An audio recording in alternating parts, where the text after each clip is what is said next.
Bus వల్ల మీకు చాలా లాస్. చాలా నష్టమండి. తీసేస్తే మంచిదని కోరుకుంటున్నాం మేము. తీసేయాలా? తీసేయాలనుకుంటున్నాం. తీసేస్తే మహిళల్లో లేడీస్లో వ్యతిరేకత వచ్చిద్దామా? వ్యతిరేకత వస్తే మరి మాకు వ్యాపారాలు పోతున్నాయి కదండి. పొట్టకూడి కోసం గడుపుకునే వాళ్ళు మేము ఎక్కడి నుంచి తెచ్చుకుని సంపాదించుకుంటాం. వాళ్ళ మీద ఆధారపడి బతుకుతుంటే వాళ్ళనే బస్సులు ఫ్రీ బస్సులు ఎక్కించేస్తుంటే ఆటోలు ఎక్కకపోతే మాకే వ్యాపారం ఏదండి. అదిగో ఖాళీగా పెట్టుకున్న వారం రోజులు బండి అయింది, వారం రోజులు తీసేస్తుంది బండి అని ఇవాళ తీసాను. సర్వీసే లేదు, పొద్దున్న తిరిగాను, 100 రూపాయలు కూడా చేయలేకపోయాను. ఇప్పుడు టైం 10 అవుతుంది. ఎంతో ఎంతో 100 రూపాయలు చేశానండి పొద్దున్న నుంచి. ఏమీ లేదండి వ్యాపారం. ఆయిల్ ఖర్చులు కానీ అవుతాయి. ఆయిల్ ఖర్చులు కూడా ఉంది. డీజిల్ ఖర్చు 100 రూపాయలు ఆయిల్ కొట్టి లీటర్ కొట్టేస్తుంటే 50 రూపాయలు 60 రూపాయలు వస్తే మనకేం కడుతుందండి.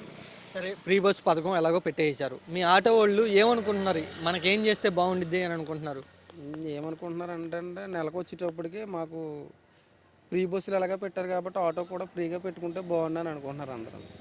ఆటో కూడా ఫ్రీగా పెట్టుకుని బస్సులకి ఎలాగ ఇస్తున్నారో రెంట్కి మాకు కూడా నెల వచ్చేటప్పటికి అలాగే వాళ్ళకి ఇచ్చే రెంట్ డబ్బులు మాకు ఇస్తే మేము ఫ్రీగా తిప్పుతాం కదండి ఆటోలు.